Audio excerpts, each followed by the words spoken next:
Kenyan. Hello, how are you? I'm doing great. Thanks for asking. How are you? Good. I'm good.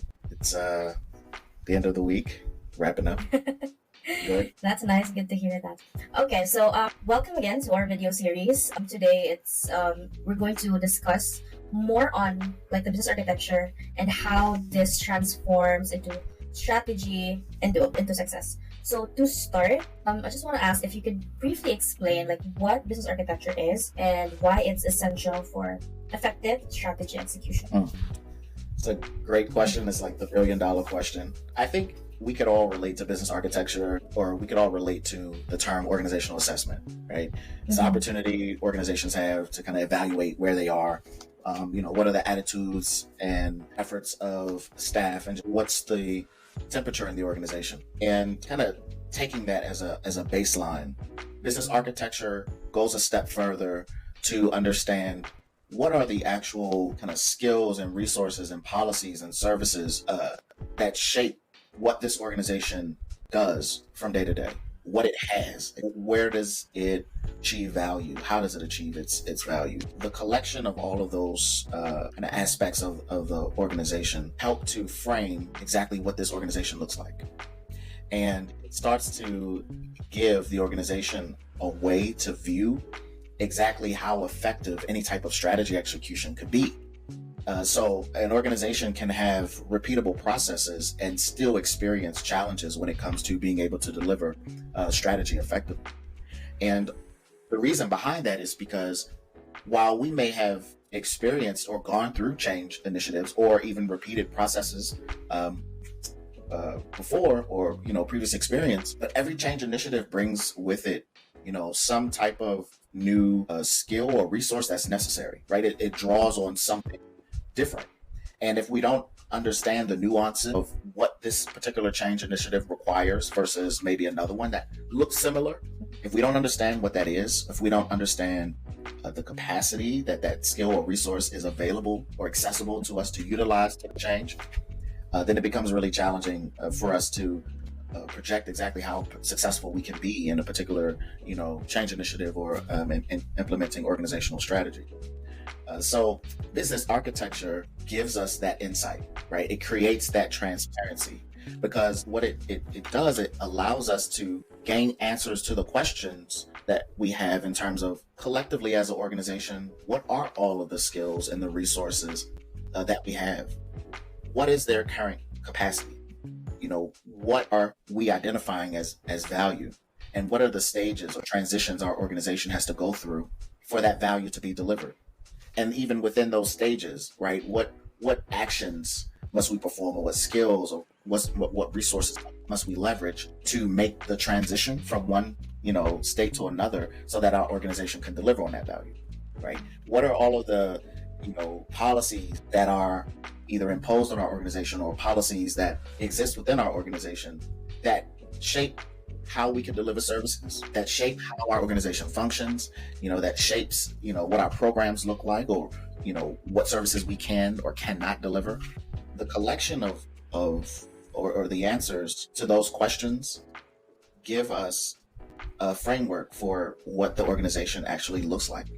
And that's what we call architecture, right? The actual ability to take the answers to those questions and put them on paper in a way that allows us to visualize what the organization looks like from the view of all of its skills, its resources, its programs, its staffing, its partnerships, its vendors, right? Its policies and everything, being able to look at that and visualize it and use it as a way to navigate. Well, if we're going to make a change in this particular area of our organization, if we have to remove a particular skill, or we have to lose a resource, maybe because of funding or a loss of a vendor partnership or what have you, to what extent now does that impact the organization? What other areas of our organization, were dependent upon that particular resource? I think a number of us in our organizations, we think about, okay, what does a loss of funding do for this part of my organization? What does a new program mean in terms of what resources I might need?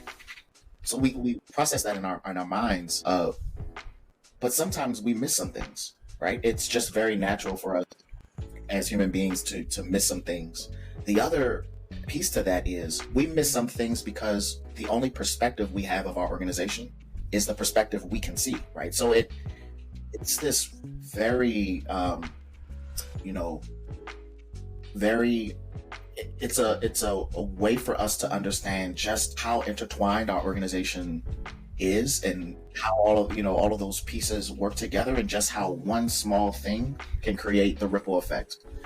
So having that visibility is I mean, it is major for organizations to have, for leadership to have, because now we're in a position to start to project or see into the future. If we create this organizational strategy, will we really be able to achieve it based on what our organization looks like, right? And being able to ask that question and answer that question then moves us into, well, what would it take for us to be able to deliver this strategy or this change initiative in our organization? And because we've already laid out those that architecture, right? We've already created like these visual blueprints of our organization. We can now see, okay, well, if we're missing this particular skill, we need to add it. And when we add it, this is the staff or the team, or maybe the vendor or the partner we need to use to enact that skill, right? So, I mean, it's just a great discipline for just creating this high level of organizational transparency that allows us to answer these questions about the effectiveness of our ability to deliver strategy based on where we exist. And that has been the major value add of business architecture for organizations that have, adopted this practice and discipline in their organizations to help them kind of navigate their change. That's business architecture, and what makes it so effective as a tool for strategy execution. That's very insightful. Thank you so much, Kenyan. So, building on that foundation, I know you mentioned about like unifying an organization's vision, right? So, how does business architecture unify that vision and translate the strategic goals into actionable plans? Like, what's the process look like? Having a vision first, and having that vision translated into a defined strategy is probably first. It's important that organizations have defined where they're trying to go, and business architecture. I think there are conversations that are happening now in the community about where business architecture should live in terms of helping to formulate strategy. But as a start, organizations really should have defined where they want to go. And some organizations already have an existing business model, and if they do, that's a great place to start, because we can look at organization's business model and get a good idea of pretty high level what are the things that they're going to need, the resources, the people that are involved, and where they're trying to go in terms of the defined value proposition that they have. Well, if this is your value proposition, and this is your vision, where you want to go, this is the collection of all of the artifacts within your organization, those skills and resources and things that I was referring to.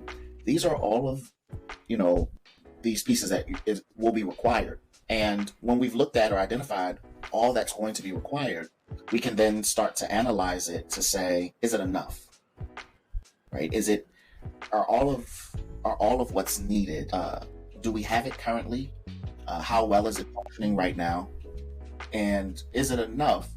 Is it at the level, or functioning at the level, performing at the level, or even available at a level that this business model can function, or this strategy can work?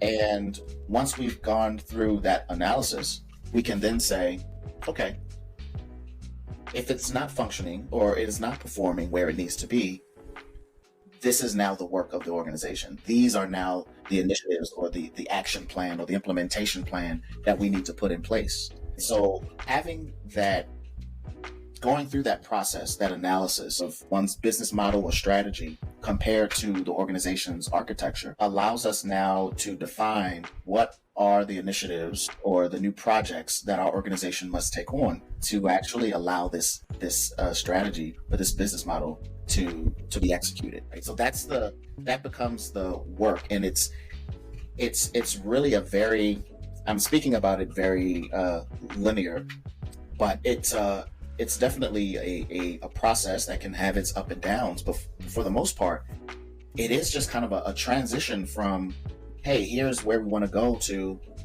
okay, well, what does that change look like in the architecture of the organization? Based on that analysis, here are the new projects that we need to take on, because those projects start to help build up the architecture of the organization. So now that vision, that strategy can exist and be deployed. And then we just go through the process now of reassessing where the organization is as a result of having gone through those initiatives, those different projects that help build up the organization. That's, that's kind of the what the process looks like from a high level. But that's the, generally the path that an organization goes through, and being able to deliver. And that kind of that process also keeps everything in one uniformed fashion, right? You talked about unifying vision and goals and action. It's just it creates that traceability. I can look at the initiatives that we've done, and I can roll that back to, well, this was the architecture of the organization, and that's why we had to plan that initiative. And I can look at the architecture and I can go back to, well, we focused on this aspect of the architecture because this is what we said we wanted to be able to deliver. This is where we wanted to go. So it creates amazing transparency as well as traceability across the organization. Yes, very well said, Kevin. So now we talked about unified vision and these strategies into clear, manageable actions. It seems like communication is a key in this process. So, in what ways does business architecture enhance communication across teams and making sure that the strategies remain aligned with with the organization's priorities? Like, I know this is something that probably organizations are having a lot of trouble because they don't share the same vision. So how does the how do you enhance communication? Like, can you share like some situations or like examples to this? Yeah, so this is another great question, because communication in any work field is greatly important. Yes. And it doesn't change here. Business architecture helps to open up that communication in a huge way. Probably the very one of the first steps when beginning a business architecture practice, that when an organization is undertaking this discipline, this practice, is to figure out common language. First step, we want to know, if we could get everyone in the room, what are the terms you're using from day to day? How are you speaking about your work? And as an organization or a team starts to answer that question, they'll start throwing out different objects that they're working with. For example, they might throw out, well, we have contracts that we manage. We're managing the budgets. We're completing assessments, or we're managing clients, or various things like that. We're working with vendors. We're managing our various partnerships. We're managing strategy, right? We're developing strategy. We're processing payments or creating invoices. That conversation gets us into an understanding of all of the different things that an organization is doing, like those tangible pieces that organizations are working with, like a contract, an invoice. Those are very tangible artifacts or objects within an organization. And then we can start to define what that is. You said that you're, producing invoices. Well, what is an invoice, right? Maybe one team that is responsible for working with vendors identifies an invoice in one way, and a team that is working on grant management with, their clients, or with their funders or fundees, view an invoice in another way. But it starts to, now we have two kind of mental models of what an invoice is in the organization based on how these two distinct staff receive or utilize invoices. And so having that collective conversation allows us to now say, okay, as an organization, what is an invoice? And we can define that. Now, what I'm explaining is it's a very nuanced conversation, but it's very, very important. There are so many instances, I think, of kind of, being in a meeting or in a room, and we're having all of this conversation, and everyone said we leave thinking we're on the same page, and you walk out of the room and someone inevitably says, well, what exactly was such talking about, right? Yes. Or Yes. why did they I've keep been there. using that word, like, why? So it really comes up a lot, and I think it comes up so Mhm. often that maybe we start to dismiss it and kind of move on with our day. But those small mishaps or miscommunications, enough of them compile to create a lot of disconnect in teams and their abilities to work together. Well, business architecture, when being practiced, starts right there. Let's figure out what our common language is, right? And let's start to define that. And what are all the other ways that we might use the term invoice, right? What are all the ways? A great example, uh, an organization, one organization can have agreements, contracts, MOUs, and grants, all of them very similar to each other, right? But, Yes. but the organization is utilizing all four of those terms. I see. At a high level, business architecture would say, let's find a common term Mm-hmm. that we can put all of these under.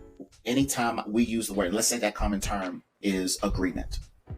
So as an organization, agreement, we know that agreement means our MOUs, our contracts, right? Our grants. So now we have the same mental model.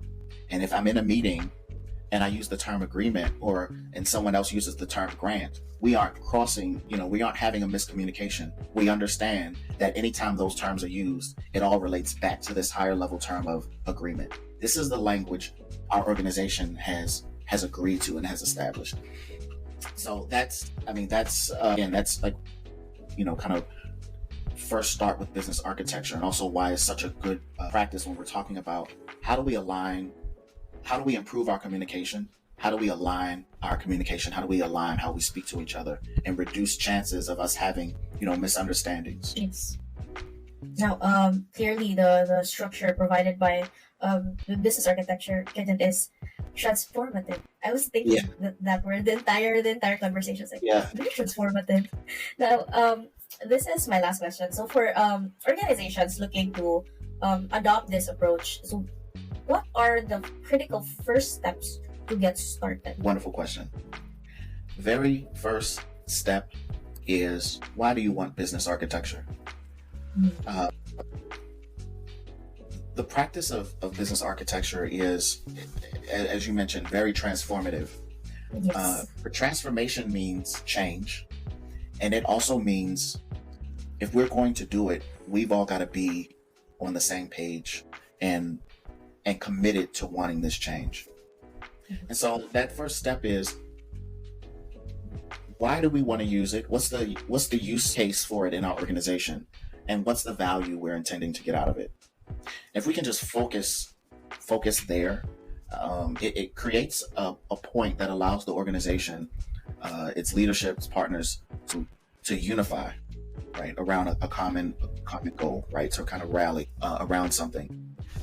And then from there, I think it's important to then identify who are going to be the ones to really champion this work effort in the organization. Because business architecture, that construction of that framework that our organization is operating in, actually mapping that out, visualizing it, documenting it, is a work effort by itself. And so it takes some time, and organizations need to be ready to invest that time. And so you need people who are there, who can see the vision, who can see the value, and are willing to keep motivating people around the idea. Then we can go into, once we've established that, then we can go right into what I was talking about creating that common language. Let's start to right now set that common language, and from there we can start moving forward in constructing that architecture. So Kenyan, thank you for these valuable insights. So now it's clear to me like that the business architecture not only clarifies and streamlines like the path from strategy to execution, but also like it ensures that to sustain the alignment and communication across an organization. Yeah. And I know we'll get to discuss a lot more about strategy execution, Kenyan, but we'll have to stop here for now. I really, really appreciate you for sharing your expertise today. So I'm really glad that we got to know you more as architects pillar. So thanks again, Kenyan, and I'll see you next time. Thank you, Clay. Great questions.